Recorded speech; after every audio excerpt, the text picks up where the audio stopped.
Hello students, how are you all? I'm sure you all are fine and safe at your home. So students, in computer, our today's topic is Advanced Programming in QBasic. So let's start the chapter. Learning objectives about QBasic: commands, functions, more commands and functions in QBasic, functions, subroutines, arrays, sounds in QBasic, drawing in QBasic. About QBasic.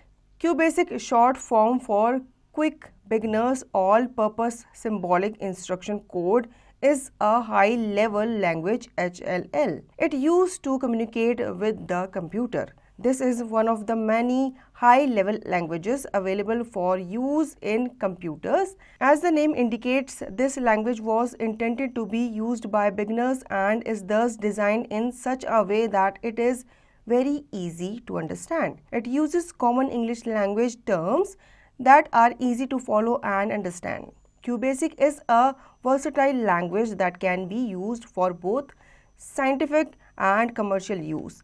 In the previous classes, you have learned how to use the language to give instructions to the computer to complete a defined task. We learned to draw the QBasic, made many simple programs using the program logic sequence, selection and iteration to solve problems. QBasic works in two modes, the graphic mode and the text mode. In the graphic mode, we can see the output of our program, and in the text mode, we make a program to complete a set task or solve a problem. QBasic uses many operators.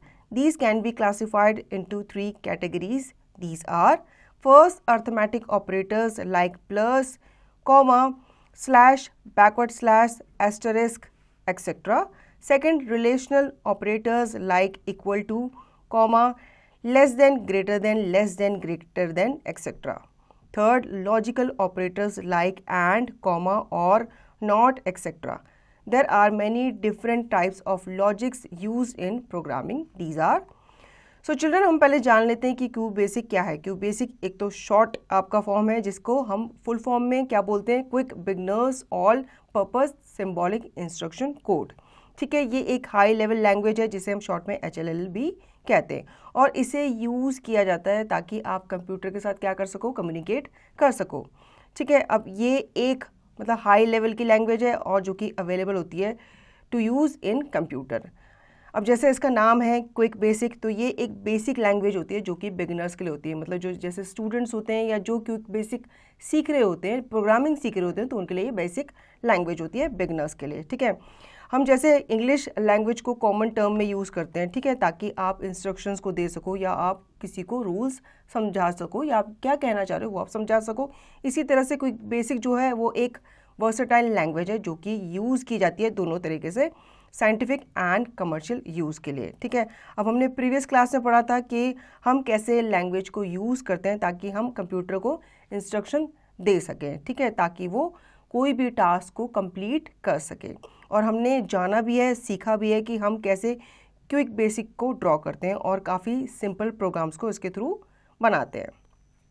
Quick basic जो है वो आपके two modes में work करता है. एक होता है आपका ग्राफिक मोड और दूसरा होता है आपका टेक्स्ट मोड. ग्राफिक मोड में हम क्या करते हैं, हम किसी भी प्रोग्राम का आउटपुट देख सकते हैं, और टेक्स्ट मोड में हम क्या करते हैं, हम प्रोग्राम को कंप्लीट सेट में बनाते हैं ताकि वो क्या कर सके, टास्क को परफॉर्म कर सके या फिर किसी प्रॉब्लम को सॉल्व कर सके. क्विक बेसिक जो है उसके काफ़ी ऑपरेटर्स हैं या वो यूज़ करता है काफ़ी ऑपरेटर्स को. ठीक है, जिसमें से हमने उनको 3 पार्ट्स में कैटेगराइज किया है. सबसे पहला होता है आपका अर्थमेटिक ऑपरेटर, सेकंड होता है आपका रिलेशनल ऑपरेटर एंड थर्ड होता है आपका logical operator. Now sequence. In this logic, the program statements follow each other sequentially, one after the other, to solve a problem. Selection or decision making. This type of logic is used in problem solving where the problem presents you with a decision. You have to make choices and choose between given options. Iteration. This logic is used for problem solving where you are presented with an option that needs you to go back certain steps to complete a given job. You are aware that like all other language, QBasic 2 has its rules or grammar called syntax. It requires that you give instructions in a set manner using a set of commands and functions available to you. Programming in QBasic requires that you work with operators that are used with variables and constant, using certain inbuilt commands and functions for problem solving. Variables and constants are temporary memory locations that are used to store data. We have already learned many commands of QBasic in the previous class. Let us take a quick revision of the QBasic commands and functions that we have already learned. तो बच्चों इसमें हम बात करेंगे सबसे पहले sequence की, ठीक है। लॉजिक में क्या होता है, आपके प्रोग्राम्स या फिर स्टेटमेंट्स को फॉलो करता है सीक्वेंसली, ठीक है। वो एक दूसरे को सीक्वेंसली फॉलो करते हैं, मतलब एक के बाद वो लगाए जाते हैं और फिर आप उनको इजीली क्या कर पाते हो, सीक्वेंस वाइज उन्हें यूज़ कर पाते हो किसी भी प्रॉब्लम को सॉल्व करने के लिए। नेक्स्ट आता है हमारा सिलेक्शन और डिसीजन मेकिंग, ठीक है। इस टाइप का जो लॉजिक होता है वो यूज़ किया जाता है इन प्रॉब्लम सॉल्विंग। जहाँ पे भी आपको प्रॉब्लम आती है तो आप ये लॉजिक वहाँ पे इस्तेमाल करते हो ताकि आप किसी ना किसी डिसीजन के साथ वहाँ पे आ सको, ठीक है। इसका नेक्स्ट आता है आपका इटरेशन। ये लॉजिक जो होता है ये यूज़ किया जाता है प्रॉब्लम सॉल्विंग के लिए, जहाँ पे भी आपको लगता है कि आपको प्रॉब्लम्स को, मतलब आप ज़्यादा प्रॉब्लम्स को वहाँ पे फेस कर रहे हो तो आप इस लॉजिक को वहाँ पे अप्लाई कर सकते हो, ठीक है। अब आपको पता ही है कि अदर प्रोग्राम्स की तरह QBasic के भी अपने रूल्स और ग्रामर होती है, जिसे हम क्या कहते हैं, सिंटैक्स कहते हैं, ठीक है। जैसे आप इंग्लिश पढ़ते हो, इंग्लिश में ग्रामर होती है, उसी तरह से QBasic जो लैंग्वेज है उसके अपने रूल्स हैं, ग्रामर्स हैं, जिसे हम कंप्यूटर लैंग्वेज में सिंटैक्स कहते हैं। इन्हें रिक्वायर होता है, आपको क्या होता है, आपको वहाँ पे कुछ इंस्ट्रक्शंस देने पड़ते हैं कुछ इस मैनर्स में, ताकि आपकी जो कमांड्स हैं या जो फंक्शन हैं वो आपके लिए इजीली अवेलेबल हो जाए। QBasic में जो प्रोग्रामिंग होती है उसको रिक्वायर होती है वर्क विद ऑपरेटर्स, जो कि आपके यूज़ किए जाते हैं किसके साथ, वेरिएबल्स एंड कॉन्स्टेंट्स के साथ, ठीक है।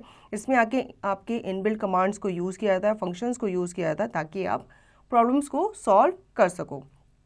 वेरिएबल्स एंड कांस्टेंट जो होते हैं वो आपके टेम्परेरी मेमोरी लोकेशन होती है जो कि यूज़ की जाती है किसी भी डाटा को स्टोर करने के लिए। अब हमने पढ़ाई है पहले कि QBasic में काफ़ी कमांड्स होती हैं, ठीक है, लेकिन अब हम क्या करेंगे, उनका एक क्विक रिवीजन करेंगे इस चैप्टर के थ्रू। सबसे पहला है commands. Let allows us to assign a value to a variable. Rem is used to give a remark in the program. This line is not displayed on screen. CLS clears the screen of previous output. Input is used to input data after the execution of the program. Print is used to display data on the screen. If, then, else, and if condition used for conditional branching. Go to used for unconditional transfers of control from one statement to another. For next, used to assign a value to a variable and increment its value with each execution. तो बच्चों quick basic commands को हम एक बार quick recap कर लेते हैं। यहाँ पे सबसे पहले दिया गया है लेट कमांड, जो कि हमें अलाउ करता है किसी भी वैल्यू को असाइन करने में, ठीक है। रेम जो होता है ये हम यूज़ करते हैं किसी भी रिमार्क को देने के लिए किसी भी प्रोग्राम में, ठीक है। इसमें आपकी लाइन जो होती है वो डिस्प्ले नहीं होती स्क्रीन पे।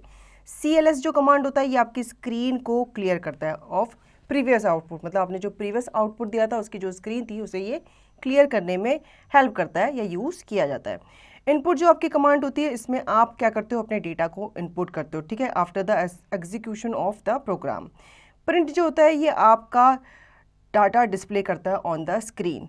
If then else end if condition जो होती है वो हम यूज़ करते हैं किसके लिए, कंडीशनल ब्रांचिंग के लिए।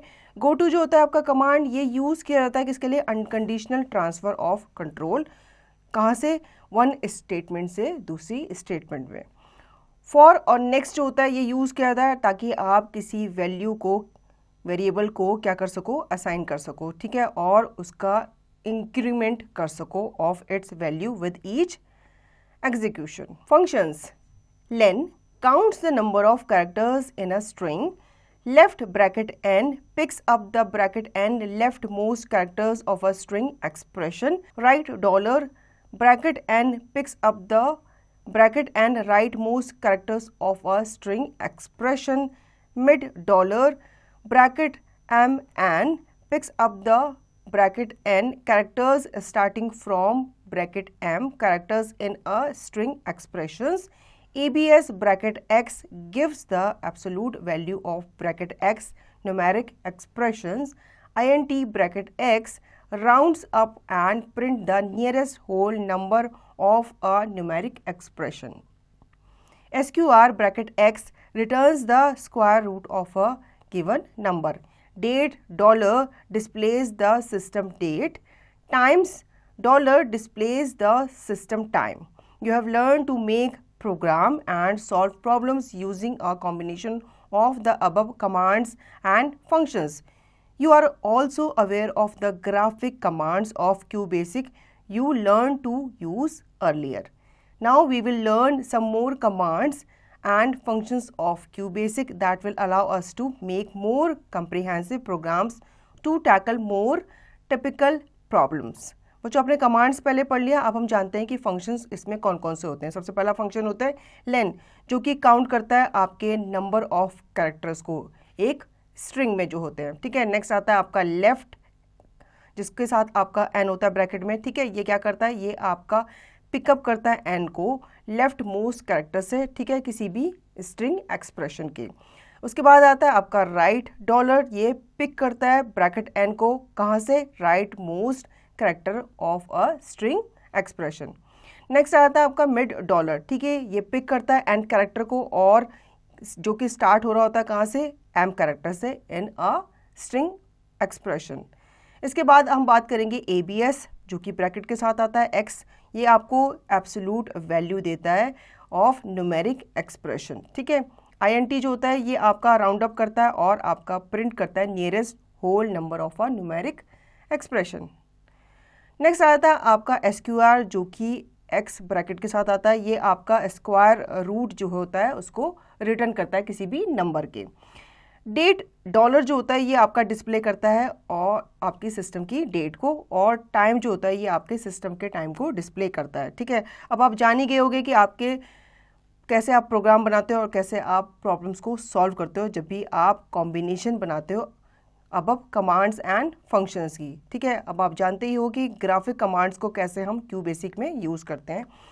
और अब हम जानेंगे कुछ और कमांड्स और फंक्शंस के बारे में जो कि QBasic में यूज़ की जाती है. ठीक है. और जो हमें अलाउ करेगी to make more comprehensive programs. ठीक है, ताकि हम टिपिकल प्रॉब्लम्स को क्या कर सके, टैकल कर सके. Now more commands and functions in QBasic.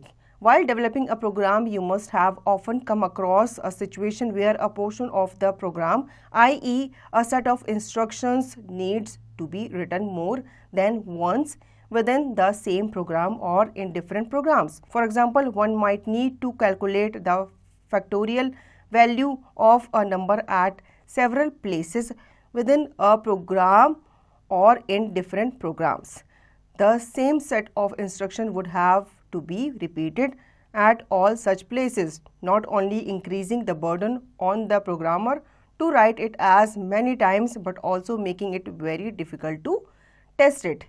Any change to be made is uniformly made at all the places. To avoid this problem, there exists a facility in QBasic wherein this part of program needs to be written once and for all.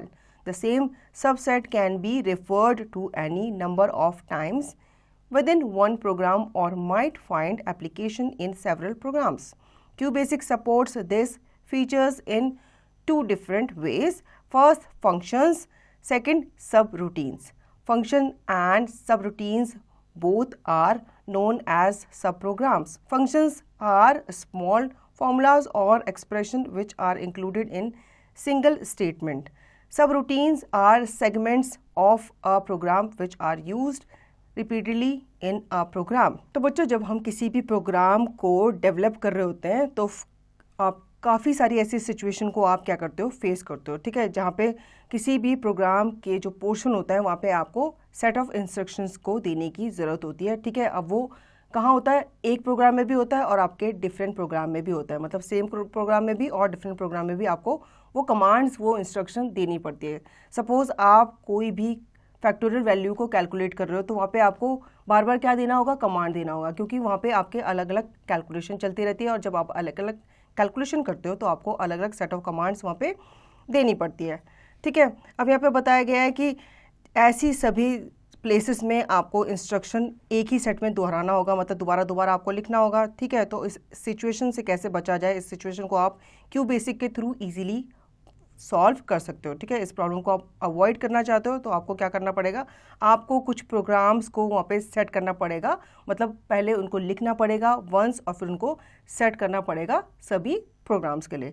ठीक है, ये जो same subset होते हैं इनको refer किया जाता है to any number of times within one program. ठीक है, मतलब जब आप एक बार उसे सेट कर लेते हो तो वो सारे प्रोग्राम के लिए एक ही बारी में क्या हो जाता है, सेट हो जाता है। क्यू बेसिक जो होता है वो सपोर्ट करता है फीचर्स को इन टू डिफरेंट वेज। ठीक है, एक होता है आपका फंक्शंस एंड दूसरा होता है आपका सब रूटीन्स। फंक्शंस और सब रूटीन दोनों जो होते हैं उन्हें हम सब प्रोग्राम्स कहते हैं। फंक्शंस जो होते हैं वो आपके क्या होते हैं, स्मॉल फॉर्मूलाज या फिर एक्सप्रेशंस होते हैं जिनको हम इंक्लूड करते हैं सिंगल स्टेटमेंट में। सब रूटीन्स जो होते हैं वो आपके सेगमेंट्स होते हैं किसी भी प्रोग्राम के जिनको हम यूज़ करते हैं repeatedly in a program. Now functions, a Q basic program might refer to two types of functions. First, built-in functions. Second, user-defined functions. Built-in functions are also known as library functions. Here are in the sum built-in functions. Built-in functions of Q basic. First, mathematical functions. Following are the built-in mathematical functions that you can perform in Q basic. ABS functions. It returns the absolute value of a given numeric expression. Format ABS bracket x where x is numeric expression.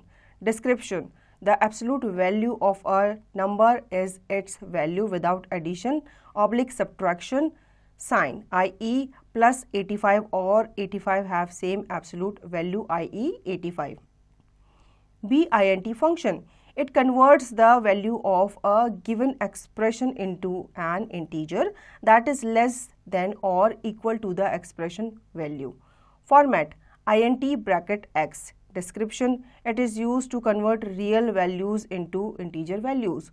For positive real values, it truncates the fractional part, does not round the number, and for negative real value, it is rounded upward. See fix function. It converts the value of the given expression into an integer by truncating the fractional part. Format fix bracket x. Description: the given real number is converted into an integer by truncating or removing the fractional part. D. CINT function. It converts the given real expression value into an integer value by rounding it. Format CINT bracket x. Description: unlike the earlier two functions int and fix, CINT always rounds the real number while converting it into integer value. ESGN function. It returns the sign of the given numeric expression. Format SGN bracket x. Description: it calculates the given expression and checks its sign and returns a value as follows. 1. If the expression is positive, 0 if the expression is 0, 1 if the expression is negative. FSQR function. It returns the square root of a given numeric expression. Format SQR bracket x. Description: the expression x must get evaluated to a positive or 0 value. GRND function. This function helps to generate a random number. Format RND bracket x. Description: this function generates a random number in the range 0 to 1. The value of x determines the set of random numbers generated by the function. HCOS bracket x. It returns the cosine of angle x where x is given in radians. Format cos bracket x. Description: it calculates the cos of the value of x in radians. I sin bracket x. It returns the sine of angle x where x is given in radians. Format sin bracket x. Description, it calculates the sin of value of x in radians. J, tan bracket x, it returns the tangent of angle x where x is given in radians. Format tan bracket x. Description, it calculates the tangent of x in radians. K, a tan bracket x, it returns the arctangent of x. Format a tan bracket x. Description, it calculates the arctangent of x. तो बच्चों हम जान लेते हैं यहाँ पे कि functions जो होते हैं उसमें कितने तरह के हमको फंक्शंस देखने को मिलते हैं, ठीक है। क्यू बेसिक जो प्रोग्राम होता है ये आपके दो फंक्शंस को रेफर करता है, एक होता है आपका बिल्ट इन फंक्शन और दूसरा होता है आपका यूज़र डिफाइंड फंक्शंस, ठीक है। अब हम पहले बात कर लेते हैं बिल्ट इन फंक्शंस के बारे में, ठीक है, जिसको हम लाइब्रेरी फंक्शंस भी कहते हैं। सबसे पहले आता है इसमें मैथमेटिकल फंक्शंस, ठीक है। जितने भी मैथमेटिकल आपके ऑपरेशंस होते हैं वो इसके थ्रू किए जाते हैं, जिसमें पहला आता है आपका ABS फंक्शंस, ठीक है। ये आपको एब्सोल्यूट वैल्यू रिटर्न करता है किसी भी न्यूमेरिक एक्सप्रेशन की, और इसका जो फॉर्मेट है वो इस तरह से लिखा जाता है, ठीक है। एब्सोल्यूट वैल्यू जो होती है किसी भी नंबर की वो इसकी वैल्यू होती है विदाउट एडिशन सब्ट्रैक्शन, ठीक है, जिसको आप इस तरह से लिखते हैं, मतलब +85, और अगर आप सिर्फ 85 भी लिखोगे तो उसका एब्सोल्यूट वैल्यू सेम ही रहेगा जो कि होता है 85। नेक्स्ट आता है हमारा INT फंक्शन। ये कन्वर्ट करता है आपके किसी भी वैल्यू को किसी भी गिवन एक्सप्रेशन के इनटू एन इंटीजर, ठीक है, जो कि क्या होता है उससे लेस देन होता है या फिर उसके इक्वल होता है किसी भी एक्सप्रेशन वैल्यू के, ठीक है। इस तरह से इसका फॉर्मेट होता है, और इसका हम डिस्क्रिप्शन देख लेते हैं। ये यूज़ किया जाता है रियल वैल्यूज़ को कन्वर्ट करने के लिए इनटू इंटीजर वैल्यू में, ठीक है। पॉजिटिव रियल वैल्यूज जो होती हैं वो उसको ट्रंकेट करता है द फ्रैक्शनल पार्ट, ठीक है, जो कि क्या होता है राउंड द नंबर नहीं होता, और जो नेगेटिव रियल वैल्यूज होती हैं उसके लिए राउंडेड अपवर्ड हम यूज़ करते हैं। सी पार्ट होता है फिक्स फंक्शन, ठीक है। ये कन्वर्ट करता है आपकी वैल्यू को किसी भी गिवन एक्सप्रेशन के into integer by truncating the fractional part, ठीक है। इसका फॉर्मेट इस तरह से दिया जाता है, और ये क्या करता है, ये किसी भी गिवन रियल नंबर को कन्वर्ट करता है इनटू इंटीजर बाय ट्रंकेटिंग, या फिर वो क्या करता है उसके फ्रैक्शनल पार्ट को रिमूव कर देता है। नेक्स्ट आता है हमारा CINT, ठीक है। ये कन्वर्ट करता है आपके रियल एक्सप्रेशन जो कि दिए हुए होते हैं उसकी वैल्यू को किस में कन्वर्ट करता है, ये कन्वर्ट करता है इंटीजर वैल्यू में बाय राउंडिंग इट, ठीक है।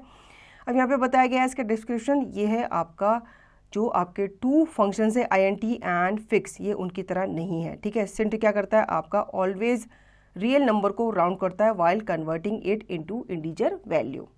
नेक्स्ट है हमारा SGN फंक्शन। ये आपका रिटर्न करता है sign of given numeric expression, ठीक है। ये इस तरह से इस फॉर्मेट में लिखा जाता है, और ये कैलकुलेट करता है गिवन एक्सप्रेशन को और चेक करता है उनके साइन को और रिटर्न करता है वैल्यू को इस तरह से, ठीक है। 1 जो है वो रिप्रेजेंट करता है आपके एक्सप्रेशन जो क्या है पॉजिटिव है। 0 जो है होता है वो आपका, अगर एक्सप्रेशन 0 है तो वहाँ पे आप 0 लिखोगे, अगर आपका एक्सप्रेशन नेगेटिव है तो आप वहाँ पे इस तरह से 1 लिखोगे। नेक्स्ट है हमारा SQR फंक्शन, ठीक है। ये रिटर्न करता है आपको किसी भी न्यूमेरिक एक्सप्रेशन की स्क्वायर रूट, इस तरह से ये इस फॉर्मेट में लिखा जाता है, और जो x एक्सप्रेशन होता है वो आपका इवेल्युएट होता है टू अ पॉजिटिव और 0 वैल्यू, ठीक है। ये नेगेटिव वैल्यू में नहीं इवेल्युएट होता। नेक्स्ट है हमारा RND फंक्शन। ये जो फंक्शन होता है ये आपको हेल्प करता है जनरेट करने में एक रैंडम नंबर, ठीक है। ये इस तरह से फॉर्मेट किया जाता है, और इसका फंक्शन जो होता है ये क्या करता है जनरेट करता है रैंडम नंबर को इन द रेंज ऑफ 0 to 1, ठीक है। जो x की वैल्यू होती है वो डिटरमाइन करती है set of random numbers generated by the function. Next है हमारा cos x। ये रिटर्न करता है आपका कोसाइन ऑफ एंगल x, जहाँ पे आपका x जो होता है वो आपका गिवन होता है रेडियन में, ठीक है। इसका फॉर्मेट इस तरह से दिया जाता है, और ये आपका कैलकुलेट करता है cos of the value of x in radiance. Next है हमारा sin x, जो कि रिटर्न करता है आपका sin ऑफ एंगल x, ठीक है, जहाँ पे आपका x जो होता है वो गिवन होता है इन रेडियंस। ये इस तरह से फॉर्मेट होता है, और ये क्या करता है ये आपका sign of value of x को कैलकुलेट करता है रेडियंस में। tan जो होता है ये आपका रिटर्न करता है टेंजेंट ऑफ एंगल x, जहाँ पे आपका x जो होता है गिवन होता है रेडियंस में, ठीक है। ये इस तरह से फॉर्मेट किया जाता है, और ये कैलकुलेट करता है आपके tangent of x in radiance. Next है हमारा अटैन x, ये आपका आर्क टेंजेंट रिटर्न करता है किसी भी x का, और इसको इस तरह से फॉर्मेट किया जाता है, ये कैलकुलेट करता है आपका आर्क टेंजेंट ऑफ x। अब हम बात कर लेते हैं स्ट्रिंग फंक्शन की। There are a few string functions available in QBasic. A len function, it calculates the number of characters available in a string. Format len bracket $, where $, is any string expression. Description, a string variable can be up to 225 characters long.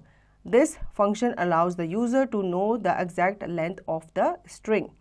B ASC function, it calculates the ASCII numeric value of the given string. Format ASC bracket $. Description, this function helps the user to know the ASCII value of the first character of the string. C CHR $function, it converts ASCII numeric value into the character. Format CHR bracket $A, where A is a numeric integer in the range 0 to 55. Description, this is just the reverse of ASC function. D space function, it is used to get a string of a given number of spaces. Format space $bracket $A, where A is an integer in the range 1 to 55. Description, it is useful in joining strings with space in between or in printing the value in a report format. E left $function, it is used to pick up the given of leftmost characters of a given string expression. Format left $bracket $A n bracket. Description, it picks up and leftmost characters of the string expression $. F right $function, it is used to pick up the given number of rightmost characters of a given string expression. Format right $bracket $A n bracket. Description, it picks up n rightmost characters of the string expression $. G mid $function, it is used to pick up the given number of characters from within a string expression. Format mid $bracket $A m n. Description, it picks up and characters starting from character number m in the string expression $. H INSTR function, it is used to give the character position of the first occurrence from the left side of a string within another string. Format INSTGR bracket N $A B$. Description, searches the string B$ within the string $A starting at character position and returns the character position where the starting characters is found.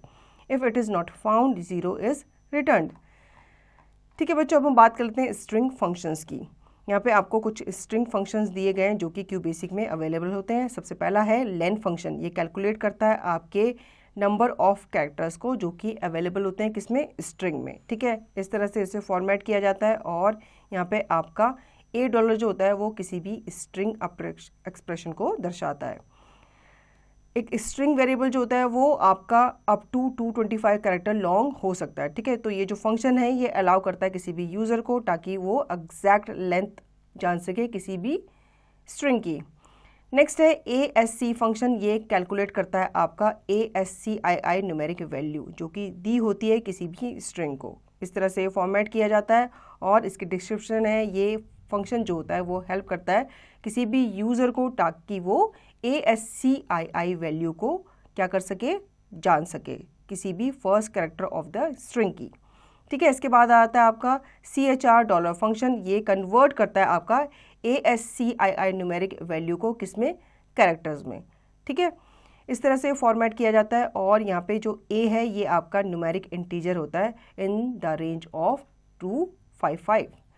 Description है इसका, ये just क्या करता है, reverse करता है आपके ASC function को। ठीक है, नेक्स्ट है स्पेस फंक्शन, ये इसलिए यूज़ किया जाता है ताकि आप किसी भी स्ट्रिंग को पा सको of given number of spaces, ठीक है, इस तरह से फॉर्मेट किया जाता है। और यहाँ पे ए जो होता है वो आपका एक इंटीजर होता है in the range of 1 to 55। ये यूज़ किया जाता है ताकि आप स्ट्रिंग्स को क्या कर सको, ज्वाइन कर सको किसके साथ, स्पेसेस के साथ, जो कि होते हैं आपके बीच में या फिर किस में होते हैं, प्रिंटिंग में होते हैं किसी भी वैल्यू के इन अ रिपोर्ट फॉर्मेट। नेक्स्ट है left dollar for function.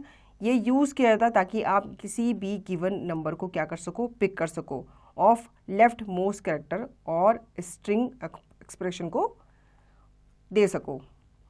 Format इसका इस तरह से होता है, डिस्क्रिप्शन है इसका, ये आपका क्या करता है, ये आपका लेफ्ट मोस्ट कैरेक्टर को पिक करता है ऑफ द स्ट्रिंग एक्सप्रेशन।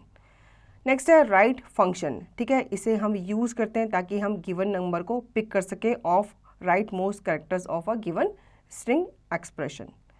इस तरह से इसको फंक्शन किया जाता है, ठीक है, ये पिक करता है आपका right most character of the string expression, ठीक है, पहला वाला लेफ्ट कैरेक्टर्स को पिक करता है और ये वाला राइट कैरेक्टर्स को पिक करता है।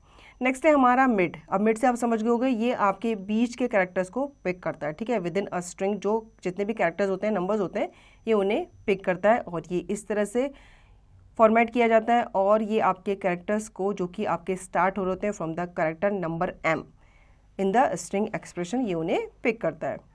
नेक्स्ट है हमारा INSTR फंक्शन।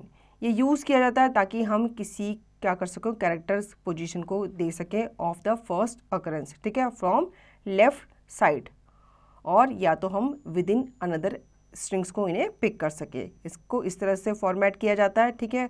और ये क्या करता है, ये सर्च करता है string $B with in the string $A, ठीक है, जो कि स्टार्ट हो रहे होते हैं आपके कैरेक्टर n से एंड आपको रिटर्न करते हैं कैरेक्टर पोजीशन जहाँ पे स्टार्टिंग कैरेक्टर जो होता है वो मिलता है, ठीक है। अगर वो नहीं मिलता तो हम समझ लेते हैं कि 0 वैल्यू वापस आई है।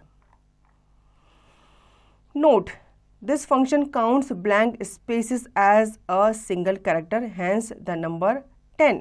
अब ये जो फंक्शन है ये आपके ब्लैंक स्पेसेस को क्या करता है, काउंट करता है एज ए सिंगल कैरेक्टर, ठीक है। जहाँ जहाँ पे आपके ब्लैंक होते हैं, स्पेसेस होते हैं, उनको ये सिंगल कैरेक्टर काउंट करता है और यहाँ पे उसे 10 नंबर ये देता है। नाउ यूज़र डिफाइंड फंक्शंस, ठीक है, पहले हमने बात की थी जो फंक्शंस इनबिल्ट होते हैं, अब हम बात करेंगे जो यूज़र्स, मतलब आप जब यूज़ कर रहे होते हो किसी प्रोग्राम को, तो जब आप खुद से किसी फंक्शन को डिफाइन करते हो तो वो ये फंक्शन कहलाते हैं। इनके बारे में हम पढ़ लेते हैं। In addition to these built in functions which are available in QBasic, the user can define and use any number of his own functions. The built in functions are defined by QBasic and the user need not have to define them. She can directly use them. The user can define her own functions for her use. The function must be defined before use in the program. The same function can be defined more than once. Format DEF FN name bracket arguments equal to expression, where name is the name given to the function, which follows the rule for naming the variable. The name must correspond to the type of value returned. For example, ABC is for returning a numeric value and ABC is for returning a string value. Arguments are a list of arguments used in evaluation of the expression on the right side of equal to sign. The arguments should be separated by commas. The number and type of these arguments must be the same at the time of using the function. Expression is the expression using variables in arguments. This expression is evaluated and the resultant value is assigned to the name of the function. Example, CLS DEF FNA bracket x equal to x multiply x plus 2. For 1 equal to 1 to 5, print F and A bracket I. Next one, output 36111827. The statement DEF F and A bracket x equal to x multiply x plus 2 defines the function A bracket x as the value of expression x multiply x plus 2. The variable x is a dummy variable which gets replaced with the actual variable used in the function references. The statement print fna bracket I bracket prints the value of the function for each of the 5 values of for variables I, where I equal to 1, the function I into I plus 2 evaluates to 3, where I equal to 2, the function I into I plus 2 evaluates to 6 and so on. तो बच्चों यहाँ पे हम बात कर लेते हैं user defined function की. ठीक है, आपको पता ही है कि क्यू बेसिक में कुछ फंक्शंस ऐसे होते हैं जो इनबिल्ट होते हैं और कुछ फंक्शंस ऐसे होते हैं जो यूज़र क्या करता है खुद से डिफाइन करता है. लेकिन जब भी आप किसी प्रोग्राम को स्टार्ट कर रहे होते हो तो सबसे पहले आपको इन फंक्शंस को डिफाइन करना ज़रूरी होता है, क्योंकि जब आप प्रोग्राम स्टार्ट कर लेते हो तो फिर आप इन बिटवीन उन फंक्शंस को खुद से बिल्ड नहीं कर सकते, खुद से डिफाइन नहीं कर सकते. ठीक है, तो आपको प्रोग्राम को स्टार्ट करने से पहले इन फंक्शंस को डिफाइन करना बहुत ज़रूरी है.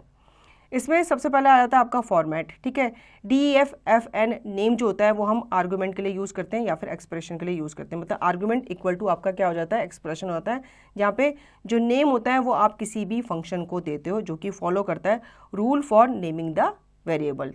ठीक है, यहाँ पे नेम जो होता है वो आपका मस्ट कॉरस्पॉन्ड होता है, मतलब आपको नेम देना बहुत ज़रूरी होता है क्योंकि ये क्या करता है, आपकी टाइप ऑफ वैल्यू को रिटर्न करता है. फॉर एग्जाम्पल आपने ABC लिखा. ठीक है, अब ABC जो है एक न्यूमेरिक वैल्यू को क्या करेगा, रिटर्न करेगा, और ABC जो होता है वो आपका रिटर्न करता है स्ट्रिंग वैल्यू को भी.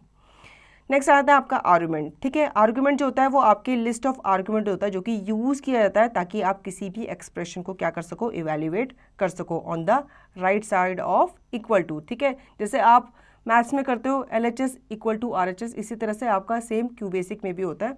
आपको राइट साइड के जो एक्सप्रेशन होते हैं उनको इवेल्युएट करना होता है. ठीक है, और वो जो आर्गुमेंट है वो आपकी सेपरेटेड होनी चाहिए बाय कॉमास, मतलब उनको आप अलग लिख सकते हो कॉमास के थ्रू. जो नंबर्स होते हैं और उनके जो टाइप्स होते हैं आर्गुमेंट्स के वो आपके सेम होने चाहिए at the time of using the function. Next आता है हमारा एक्सप्रेशन. ठीक है, एक्सप्रेशन जो होती है वो आपका एक्सप्रेशन होता है जो कि आप किसी भी वेरिएबल को एक्सप्रेस करते हो इन द आर्गुमेंट. ये जो एक्सप्रेशन होती है इनको इवेल्युएट किया जाता है और इनके रिजल्टेंट वैल्यू को असाइन किया जाता है to the name of the function. Example के तौर पे यहाँ आपको बताया गया है. नेक्स्ट है हमारा आई, आउटपुट 36111827. यहाँ पे जो स्टेटमेंट है DEF ये आपका क्या है, ये डिफाइन करती है किसी फंक्शन को as the value of expression.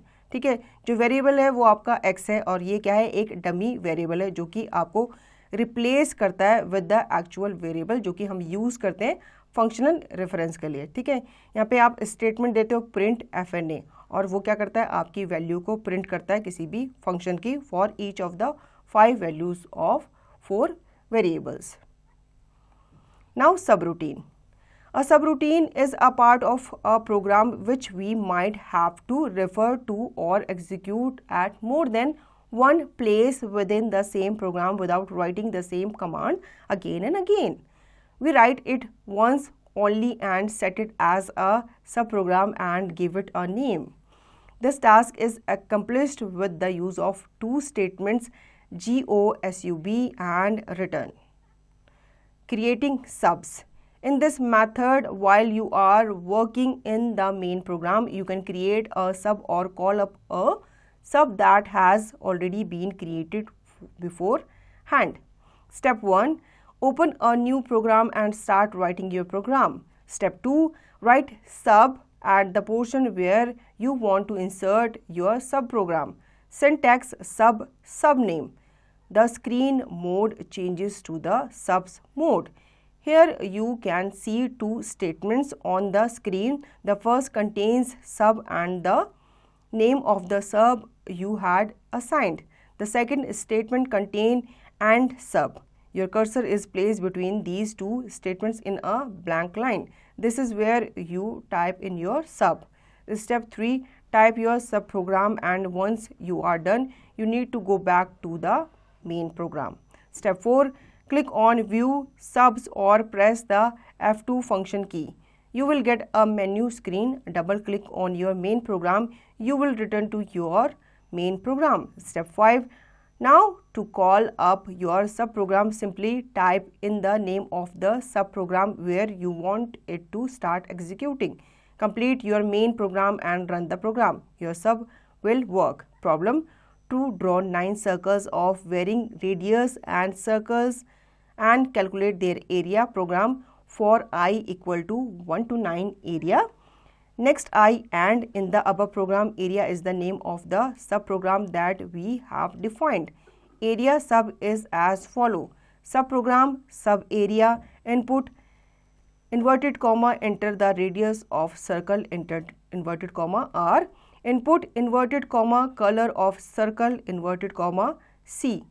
A equal to 22/7 multiply R print inverted comma area of circle equal to inverted comma A circle bracket 320 240 R C and sub. Every time you call up the main program, the sub also gets loaded. With each execution, the sub also works and you can see its output on the screen. You can have more than one sub in a program. The same sub can be used to many places in a program.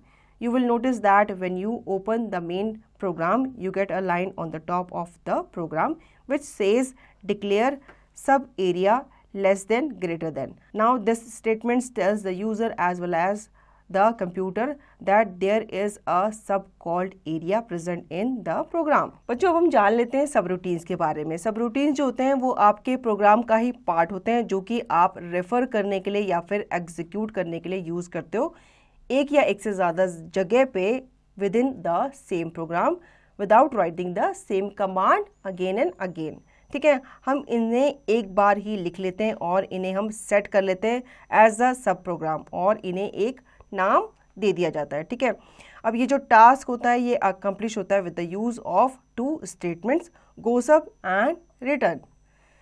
Now creating subs हम जान लेते हैं कि कैसे हम subs को create करते हैं. इस मेथड में जब आप वर्क कर रहे होते हैं किसी मेन प्रोग्राम में तो आपको कुछ सब्स को क्रिएट करना पड़ता है या उन सब्स को आपको बुलाना पड़ता है. ठीक है, तो इनको आप ऑलरेडी क्या करते हो, क्रिएट करते हो बिफोर हैंड.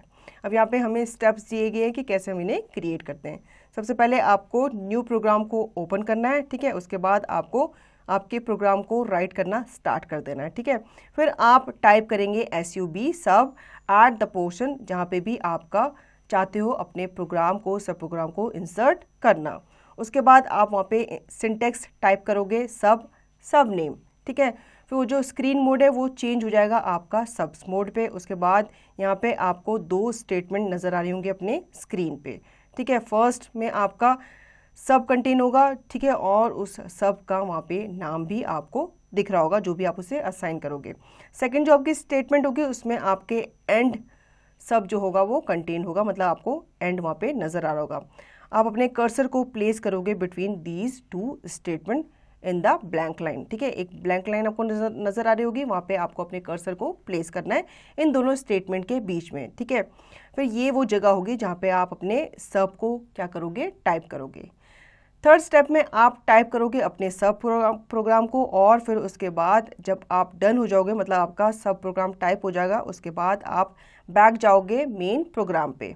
ठीक है, उसके बाद आप क्लिक करोगे व्यू पे, उसके बाद आप सब्स पे जाओगे या फिर आप प्रेस करोगे F2 फंक्शन की. ठीक है, उसके बाद आपको एक मेन्यू स्क्रीन दिख जाएगी. उसके बाद आपको डबल क्लिक करना है मेन्यू मेन प्रोग्राम पे. उसके बाद आप रिटर्न हो जाओगे आपके मेन प्रोग्राम की तरफ. उसके बाद आपको कॉल अप करना है अपने सब प्रोग्राम को. ठीक है, सिंपली आपको टाइप करना है अपने सब प्रोग्राम का नाम जहाँ पे भी आप चाहते हो कि वो स्टार्ट हो जाए एग्जीक्यूट कर रहा. ठीक है, जब आप अपने मेन प्रोग्राम को कंप्लीट कर लोगे या उसको रन कर लोगे तब आपको क्या करना है, आपके जो सब प्रोग्राम है वो काम करना स्टार्ट हो जाएगा. ठीक है, वो वर्क करना स्टार्ट हो जाएगा. अब यहाँ पे आपको प्रॉब्लम दी गई है. अगर आपको प्रॉब्लम आती है तो आपको क्या करना है, ड्रॉ करना है 9 सर्कल्स ऑफ वेरिंग रेडियस. ठीक है, जिसमें आप के कलर्स और आपका जो एरिया है वो आपको क्या करना है, कैलकुलेट करना है. तो यहाँ पे आपको प्रॉब्लम्स जो है वो इस तरह से लिखनी है. ठीक है, यहाँ पे आप देख रहे हो ऊपर जो प्रोग्राम दिया गया है, यहाँ पे आपका जो एरिया है वो आपका सब प्रोग्राम का नाम है। ठीक है, जो कि इस तरह से आपका डिफाइन किया गया है। जैसे कि यहाँ पे दिया गया है एरिया सब इज़ एज फॉलो, तो यहाँ पे जो आपका सब प्रोग्राम है वो आप इस तरह से लिखोगे। जब भी आप अपने मेन प्रोग्राम को कॉल अप करोगे तो आपका जो सब है वो वहाँ पे लोड हो जाएगा। ठीक है, जब भी आपकी हर एग्जीक्यूशन होगी वहाँ पे आपका जो सब है वो भी काम करना स्टार्ट करेगा। ठीक है, और आपके स्क्रीन पे वो आउटपुट देना स्टार्ट कर देगा। ठीक है, यहाँ पे आपको दिखेगा कि आपके जो सब प्रोग्राम है वो आपको आपके स्क्रीन पे नज़र आ रहे हैं। ठीक है, सेम सब जो होते हैं वो आप यूज़ कर सकते हो मैनी प्लेसेस में इन अ प्रोग्राम, मतलब एक प्रोग्राम में आप काफ़ी सब्स को अलग अलग जगह पे यूज़ कर सकते हो। फिर आप नोटिस करोगे कि आपने जो प्रोग्राम मतलब मेन प्रोग्राम जो ओपन किया है आपको एक लाइन आपके टॉप ऑफ द प्रोग्राम नज़र आएगी जो कि आपसे कहेगी डिक्लेयर सब एरिया, इस तरह से। ठीक है, ये जो स्टेटमेंट है ये आपको बताएगी कि कैसे आपका कंप्यूटर या आपका जो एरिया है वो प्रेजेंट है आपके प्रोग्राम में। Now arrays. When you make a program, you have to use variables. To each variable used in a program, one storage location is allocated in the internal memory of the computer. For example, a statement a equal to 5 assigns a storage location in the memory for the single variable a, and the value 5 is stored in that location. If you wish to store 10, 15, 16 and a location, it is not possible to store these values in that location. But it is possible to represent a large volume of data by a single variable within a parenthesis or using array. An array or matrix or table is defined as an ordered collection of logically related data. For example, the price list of different companies, list of all students, sales data for a month of each salesman, etc. Such type of tables are often required during data processing.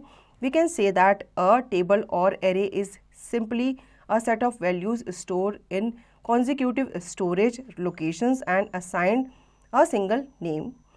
Each individual value in the array is called an element or an entry. Array can be single, one dimensioned, two dimensioned, or might have up to as many as 255 dimensions. ठीक है बच्चों, अब हम बात कर लेते हैं arrays के बारे में। जब आप किसी प्रोग्राम को बना रहे होते हो तो आप यूज़ करते हो वेरिएबल्स को। ठीक है, हर वेरिएबल्स जो होता है प्रोग्राम में जो यूज़ किया जाता है वो आपका स्टोर होता है किसी लोकेशन में। ठीक है, और वो आपकी इंटरनल मेमोरी में भी क्या होता है, लोकेटेड होता है। फॉर एग्जांपल ए स्टेटमेंट जो है उसमें क्या है, आपका ए जो है वो इक्वल टू है 5, तो आपने क्या किया है, ए को एक वैल्यू असाइन किया है। ठीक है, कहाँ पे, अपनी मेमोरी में फॉर सिंगल वेरिएबल ए। ठीक है, उसकी वैल्यू आपको पता ही है 5, तो 5 आपने स्टोर किया उसकी लोकेशन पे। ठीक है, अगर आप स्टोर करना चाहते हो 10, 15, 16 and A location is not possible. ठीक है, ए के लिए आप एक ही वेरिएबल को असाइन कर सकते हो। अगर आप चाहते हो कि ए को आप 10 भी बोलो, 15 भी बोलो, 16 भी बोलो, तो ये पॉसिबल नहीं है इन वैल्यूज़ को स्टोर करना इन दैट लोकेशन। ठीक है, लेकिन ये कहा गया है कि यहाँ पे पॉसिबल हो सकता है अगर आप रिप्रेजेंट करो a large volume of data, जहाँ पे आप सिंगल वेरिएबल को दिखा सकते हो विद इन अ पैरेंथेसिस और यूजिंग एरे। ठीक है, अब एरे जिसे हम मैट्रिक्स भी कहते हैं या वो टेबल भी होती है जो कि आपके डिफाइन करती है एक ordered collection of logically related data को। ठीक है, एरे मतलब आपका टेबल ही हो गया जिसमें आप अपने डेटाज को सिस्टमैटिकली ओरिजिनेटेड उसको क्या करते हो, ऑर्डर में कलेक्शन में लगाते हो। ठीक है, फॉर एग्जांपल अगर आपको किसी कंपनी के डिफरेंट प्राइस लिस्ट को दर्शाना है तो आपको क्या करना होगा, वहाँ पे आपको टेबल यूज़ करनी पड़ेगी। अगर आपको लिस्ट ऑफ स्टूडेंट्स दिखाना है तो आपको क्या करना पड़ेगा, वहाँ पे भी आपको टेबल्स यूज़ करनी पड़ेगी। किसी सेल्स डाटा को, मतलब किसी मंथ के सेल डाटा, किसी मंथ में कितनी सेल हुई है उसको आपको दर्शाना है तो उसके लिए भी आपको किसका यूज़ करना पड़ेगा, टेबल का ही यूज़ करना पड़ेगा। ठीक है, इसमें हम ये भी कह सकते हैं कि टेबल और एरे जो होता है वो आपका simply a set of value होता है जिसमें आपके कंसेक्यूटिव डेटास को स्टोर किया जाता है या फिर असाइन किया जाता है a single name. Her individual value जो होती है एरे में वो आपकी क्या कहलाती है, एलिमेंट कहलाती है या फिर एक एंट्री कहलाती है। एरेज जो होते हैं वो सिंगल भी हो सकते हैं या फिर 1 डायमेंशन भी हो सकते हैं या फिर 2 डायमेंशन या फिर वो 255 डायमेंशन तक हो सकते हैं। 1 dimensional array Elements in a one-dimensional array are numbered sequentially 1, 2, 3 and so on till the last. A variable with one integer enclosed within parentheses is called a subscripted variable. For example, a bracket 0, a bracket 1, a bracket 2, a bracket 100 are called subscripted variables and can represent 101 data in same number of storage locations. A bracket I for I equal to 1, 2, 100 for a single subscripted variable representing a one-dimensional array which is list of related numeric data arranged in a sequence. Let us take an author example in which we have to store the total marks secured by each of the 100 students who appeared in an exam. In normal situation, we would have to define 100 variables for the purpose, but if we use an array, we can have only one name, example marks, and opt to define it as a one-dimensional array having 100 elements numbered 1 to 100. To refer to marks of, say, the fourth student, we have to use a subscript following the name of the array enclosed with parentheses as marks bracket 4, which refers to the fourth entry of this array. This entry gives the marks of the fourth student. In general, we can refer to it as marks bracket 1 of the first student. So for each reference of this array, we have to use subscripts, and these are known as subscripted variables. The array names follow the same rules as the variable names depending upon the type of data to be stored in them, i.e. numeric or string type. In arrays, we use dim statement. The dim statement defines the maximum size of an array that the program could use and also reserves an area equal to that. The format is dim variable bracket max subscript bracket dim m bracket 100 bracket. तो बच्चों यहाँ पे हम बात कर लेते हैं one dimensional array के बारे में, ठीक है। एलिमेंट्स जो होते हैं आपके वन डायमेंशनल एरे में वो आपके नंबर किए जाते हैं सीक्वेंस वाइज, जैसे कि आपका 1, 2, 3, 100 तक ये आपका लास्ट तक चलता रहता है, ठीक है। जब तक आपका लास्ट नंबर नहीं आ जाता आप तब तक इसे यूज़ कर सकते हो। एक वेरिएबल जो होता है वो आपका एक इंटीजर के साथ यूज़ होता है और इसे इनक्लोज किया जाता है पैरेंथेसिस के अंदर, और जिसे हम सबस्क्रिप्टेड वेरिएबल भी कहते हैं। जैसे आपका यहाँ पे ए है, ए के साथ ब्रैकेट में आपने 0 लगाया, ठीक है। दूसरा ए है, उसके साथ ब्रैकेट में आपने 1 लिखा है, तो जो आपका ब्रैकेट है ये आपका पैरेंथेसिस भी कहलाता है। इसके साथ ही आप अपने वेरिएबल को दिखा सकते हो, उनको अपीयर करवा सकते हो, ठीक है। इन्हें हम सबस्क्रिप्टेड वेरिएबल भी कहते हैं, जो कि रिप्रेजेंट करते हैं आपके 101 data in same number of storage location. अब यहाँ पे ए ब्रैकेट आई है, ठीक है। अब 4, 1 हमने क्या किया है, उसको 1, 2 इस तरह से हमने क्या किया है, उसको 100 तक वैल्यूज़ दी गई है, ठीक है। अब यहाँ पे ये क्या करते हैं, रिप्रेजेंट करते हैं आपके वन डायमेंशनल एरे को, जो कि आपका किससे रिलेटेड होता है, आपकी लिस्ट से रिलेटेड होता है। आपके न्यूमेरिक डाटा जो कि आपके सीक्वेंस में अरेंज किए जाते हैं उससे ये रिलेटेड होता है। अब यहाँ पे हम दूसरा एग्जाम्पल लेते हैं, ठीक है, जहाँ पे आप अच्छे से समझ पाओगे। यहाँ पे क्या होता है, हमने सपोज़ 100 स्टूडेंट्स के जो मार्क्स होते हैं उनको सिक्योर किया है, ठीक है, और उनको हमें दर्शाना है क्योंकि वो अपीयर हुए एग्ज़ाम में। आपको सपोज रिजल्ट बनाना है, तो इन नॉर्मल सिचुएशन हम क्या करेंगे, हम डिफाइन करेंगे 100 वेरिएबल्स को फॉर द पर्पस, ठीक है। हम अलग अलग स्टूडेंट का अलग अलग डाटा वहाँ पे दर्शाएंगे, और 100 स्टूडेंट हैं तो हमें 100 वेरिएबल्स वहाँ पे दिखाने पड़ेंगे, ठीक है। लेकिन अगर हम यूज़ करते हैं एक एरे को, हम क्या करेंगे, हम वहाँ पे उसको एक ही नाम दे सकते हैं, ठीक है, जैसे कि एग्जाम्पल मार्क्स, और उनको ऑप्ट कर सकते हैं to define it as one dimensional array, जिसमें आपके 100 एलिमेंट्स होंगे, जिसमें आपके अलग अलग नंबर 1 to 100 डले हुए होंगे। इसको हम एक डायमेंशनल एरे में भी दर्शा सकते हैं, ठीक है। इसको रेफर करने के लिए सपोज आपको फोर्थ जो स्टूडेंट है, फोर्थ स्टूडेंट के मार्क्स को आपको दर्शाना है, तो हम इसको क्या कर सकते हैं, यहाँ पे हम सबस्क्रिप्ट को यूज़ कर सकते हैं for the following name of the array, जिसको हम इंक्लोज कर सकते हैं विद पैरेंथेसिस एज मार्क्स 4, ठीक है।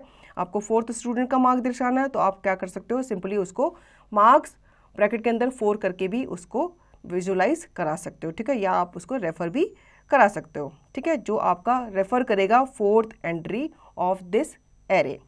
ये जो एंट्री होती है ये आपको मार्क्स दिखाती है फोर्थ स्टूडेंट के, ठीक है। इसी तरह से आप first, second, third, fourth, fifth करके सारे स्टूडेंट्स के मार्क्स को दिखा सकते हैं। इन जनरल हम क्या करते हैं, हम रेफ़र करते हैं मार्क्स 1 को ऑफ फर्स्ट स्टूडेंट, ठीक है। जिस तरह से मैंने बताया था फर्स्ट स्टूडेंट के मार्क्स को हम इस तरह से लिखेंगे, इसी तरह से फर्स्ट, सेकंड, थर्ड करके हम लिखते चले जाएंगे। ये उनकी क्या कहलाएगी, सब्सक्रिप्टेड वेरिएबल या वैल्यू कहलाएगी। ये जो एरेज होते हैं ये आपके फॉलोइंग नेम्स को क्या करते हैं, फॉलो करते हैं, same rules as the variable names depending upon the type of data, ठीक है, जो कि स्टोर होता है उनके अंदर। अब ये न्यूमेरिक भी होता है या फिर आपका स्ट्रिंग टाइप भी होता है, क्योंकि आपको पता ही है आपको एग्जाम्स में नंबर दिखाने हैं तो वो सारे न्यूमेरिक होंगे, ठीक है।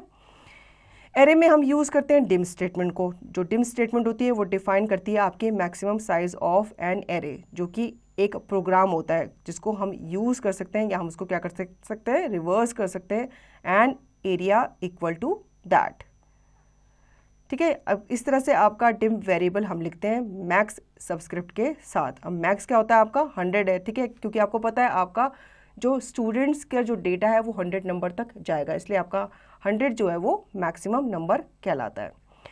This defines an array named M and gives the range of the subscript from 0, 1 to 100, i.e. 101 elements.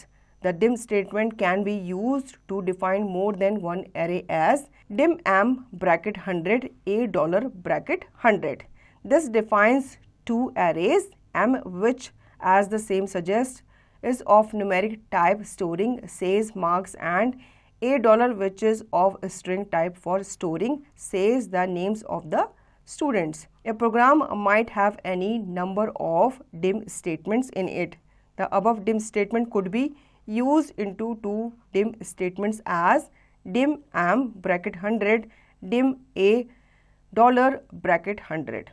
Example 1, store 6 different values in an array. Program dim M bracket 5 M bracket 0 equal to 10, M bracket 1 equal to 20, M bracket 2 equal to 30, M bracket 3 equal to 40, M bracket 4 equal to 50, M bracket 5 equal to 60. Print M bracket 0, M bracket 1, M bracket 2, M bracket 3, M bracket 4, M bracket 5. If you have to store 100 different values in an array, the above procedure is unsuitable as it makes lengthy programs. So we use loops to make the programs simple and short. Let's see how the value will be used and printed in the following program. Program CLS dim M bracket 5 for I equal to 0 to 5, input M bracket I next I for I equal to 0 to 5, print M bracket I next I. After running this program, we have to give 6 values and the values that we entered will be printed in single lines. Example 2, write programs to store the roll numbers, names and marks obtained by 5 students in the array and print them. In this program, you can define the values of variables roll number, name and marks together. Commas are used to separate each field. Program dim roll bracket 5 name $, 5 mark bracket 5 for I equal to 1 to 5, input roll bracket I name $, bracket I mark bracket I next I for I equal to 1 to 5, print roll bracket I name $, bracket I mark bracket I next I. And now when you run the program, here input in a roll number, a name and marks obtained after each question mark. All field must be separated by commas. तो बच्चों dim के आगे हम समझ लेते हैं, ये define करता है आपके एरे को एज ए एम, ठीक है। जो आपके एरेज होते हैं उनको आप नेम दे देते हो एम, और ये आपको रेंज देते हैं फॉर सब्सक्रिप्ट फ्रॉम 0 to 100 जितने भी आपके नंबर्स होते हैं। जैसे कि आपका 101, क्योंकि आपकी 100 वैल्यूज़ है उसके साथ आपने 0 और ऐड कर दिया, तो ये टोटल कितने नंबर्स हो गए, 101 एलिमेंट्स वहाँ पे हो गए। ये जो डिम स्टेटमेंट है इसको हम यूज़ कर सकते हैं to define more than 1 arrays. अब किस तरह से हम इन्हें डिफाइन करेंगे, यहाँ पे हमें बताया गया है कि डिम एम जो है हम 100 तक इसको लिख सकते हैं, ठीक है। और $100 ऐसे हम लिख सकते हैं। अब यहाँ पे आपका डिफाइन करता है आपके दो एरेज। M जो है वो आपका डिफाइन करता है नेम, जो आप सजेस्ट करते हो किसी भी न्यूमेरिक टाइप ऑफ स्टोरिंग के लिए जिसमें आपके मार्क्स होते हैं, और जो $1 होता है ये आपका स्ट्रिंग टाइप को सजेस्ट करता है, ठीक है, जो कि आप स्टोरिंग के लिए यूज़ करते हो, जैसे कि आपका नेम्स ऑफ द स्टूडेंट है। कोई भी प्रोग्राम जो आपके एनी नंबर्स को दिखाता है आपके डिम स्टेटमेंट में, ठीक है, जैसे कि आपकी अबव डिम स्टेटमेंट है वो कुड भी यूज़ की जा सकती है in two dim statement as dim M bracket 100, dim $1 bracket 100। अब यहाँ पे एग्जांपल भी दिया गया है आपको कि आप 6 डिफरेंट वैल्यूज़ को स्टोर कर सकते हो इन एन एरे। अगर आपको 100 डिफरेंट वैल्यूज़ को स्टोर करना है इन एन एरे तो वो काफ़ी अनसूटेबल प्रोसेस हो जाता है, ठीक है। ये आपके प्रोग्राम को क्या बना देता है, लेंथी बना देता है, क्योंकि आपको 100 तक क्या करना है, सारी वैल्यूज़ को टाइप करना है, उन्हें लिखना है। तो ये जो लूप होती है इसको आप क्या कर सकते हो, सिंपल बना सकते हो, शॉर्ट भी बना सकते हो। कैसे हम कर सकते हैं, यहाँ पे आपको प्रोग्राम के थ्रू समझाया गया है, ठीक है। इस तरह से आप इसे शॉर्ट एंड सिंपल भी बना सकते हो। जब आप इस प्रोग्राम को रन कर लेते हो तो आपके पास 6 वैल्यूज़ रह जाती है, और वो जो वैल्यू हैं वो एंटर की जाती हैं ताकि आप उन्हें सिंगल लाइन में प्रिंट कर सको।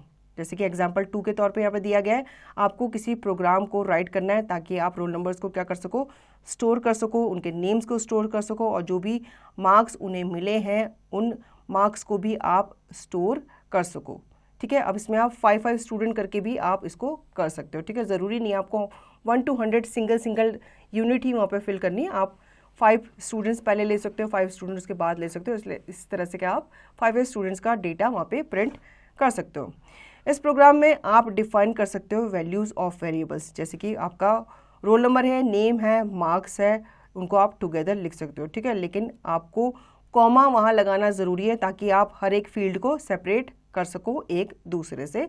इस तरह से आप यहाँ पे कॉमा लगा के उन्हें अलग अलग दिखा सकते हो, ठीक है। इस तरह से आपका जो प्रोग्राम है वो रन करने लग जाएगा, ठीक है, और वहाँ पे आपके जो रोल नंबर है, नेम है, मार्क्स हैं, वो आपके वहाँ पे विजुलाइज होंगे, ठीक है।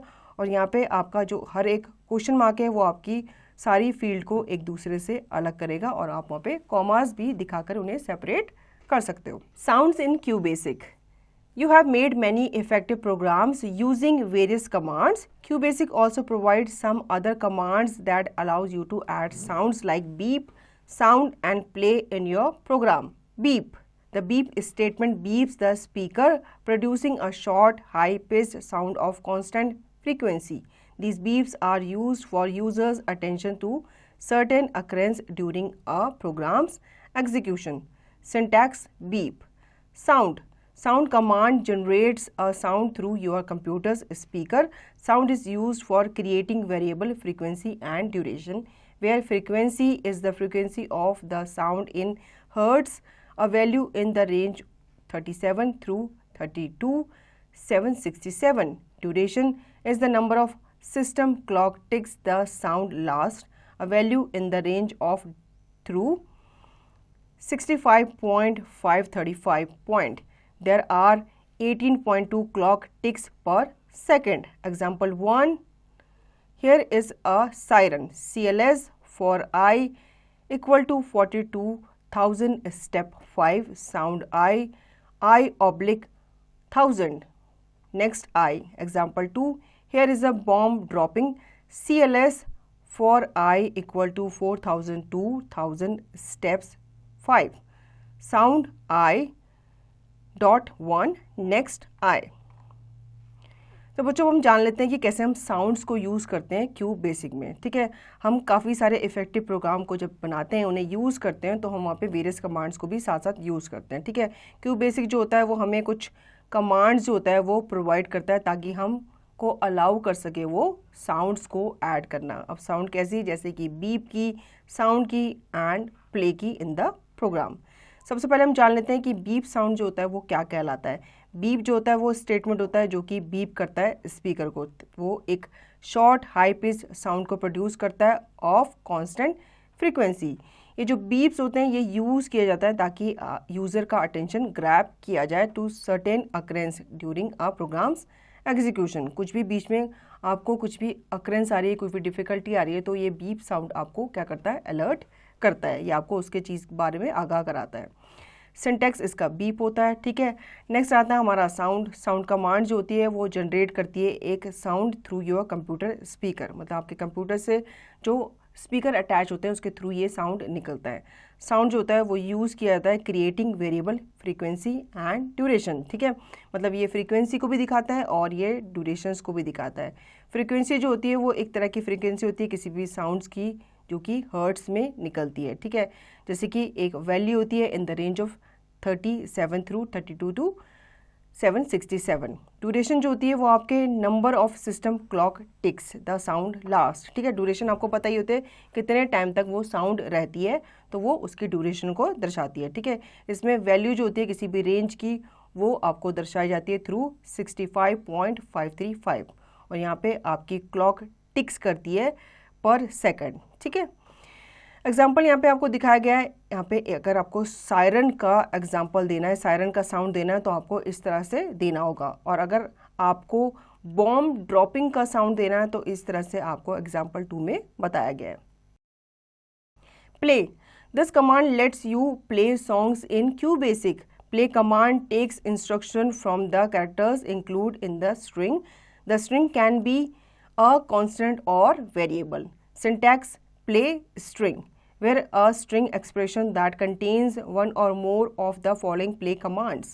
A to G, play the specific note on octave notes and varies from 0 to 6. NN plays a specified note 0 to 84.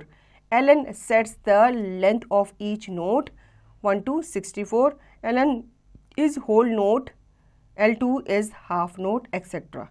PN specifies a pause 1 to 64. P1 is a whole note pause.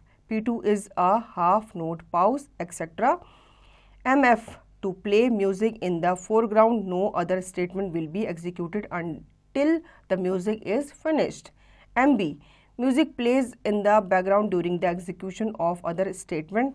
Example: scale $equal to C D E F G A B. For I equal to 1 to 6, play inverted comma L30 inverted comma. Play scale $next I. You can make the different music program using the above tune language.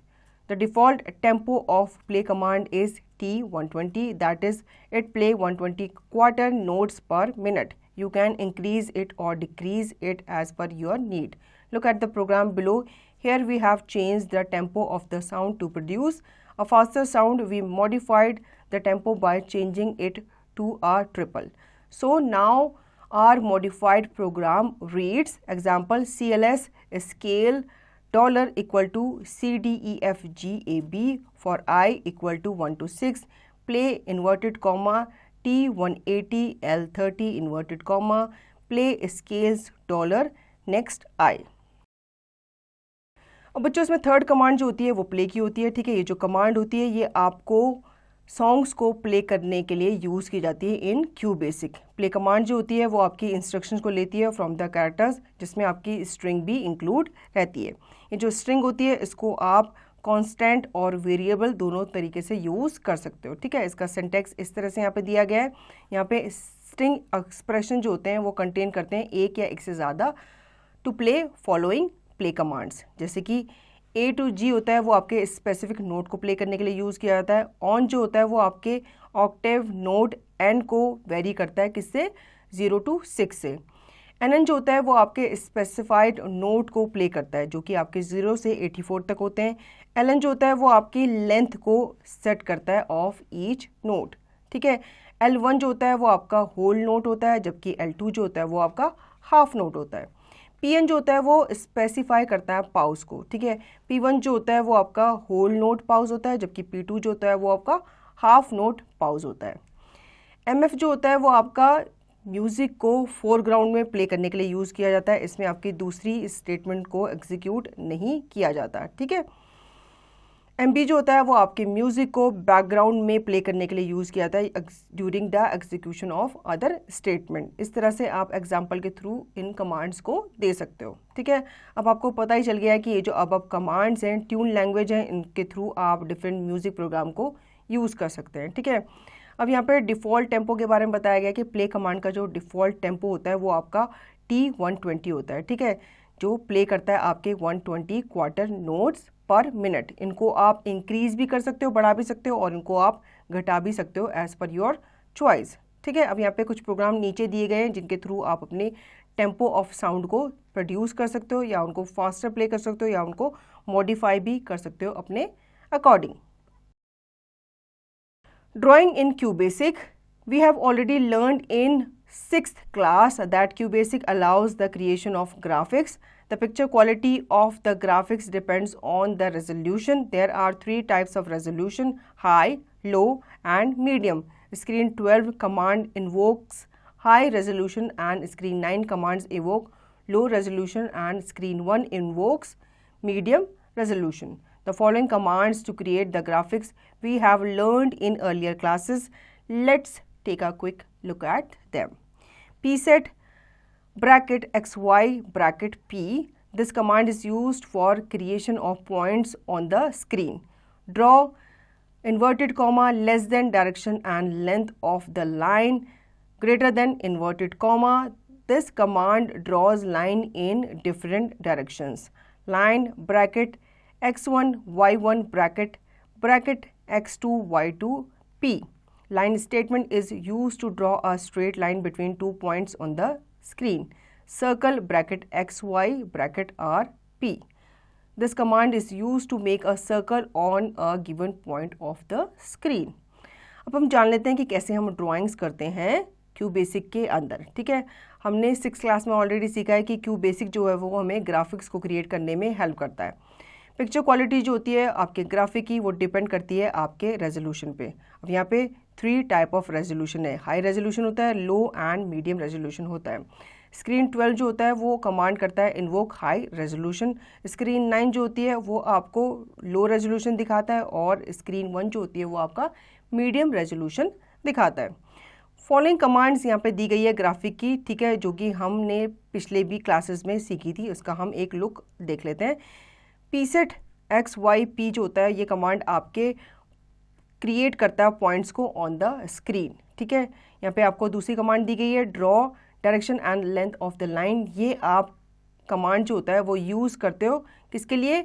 Lines को draw करने के लिए in different direction, ठीक है। अब next एक और यहाँ पे दिया गया है लाइन x1 y1। ये जो कमांड है ये आपकी क्या है? लाइन स्टेटमेंट है, जो कि आप यूज़ करते हो किसी भी स्ट्रेट लाइन को ड्रॉ करने के लिए, लेकिन ये आपके 2 पॉइंट्स के बीच में होता है, ठीक है। इसलिए आपको जब एक पॉइंट से दूसरे पॉइंट पे जाना है तो आपको इस कमांड का यूज़ करना होता है। सर्कल XYRP ये कमांड जो होती है ये आप सर्कल को ड्रॉ करने के लिए यूज़ करते हो on a given point of the screen. Now points to remember. QBasic is a versatile language. Sequence is a logic in which program statements follow each other sequentially. Iteration is a logic used for problem solving. Built-in functions are also known as library functions. R&D function helps to generate a random number. An array is also called matrix or table. UDF stands for user-defined functions. We can see the output of our program in the graphics mode. So students, I hope you understood the chapter. Now you can revise the chapter and practice the given exercise by yourself.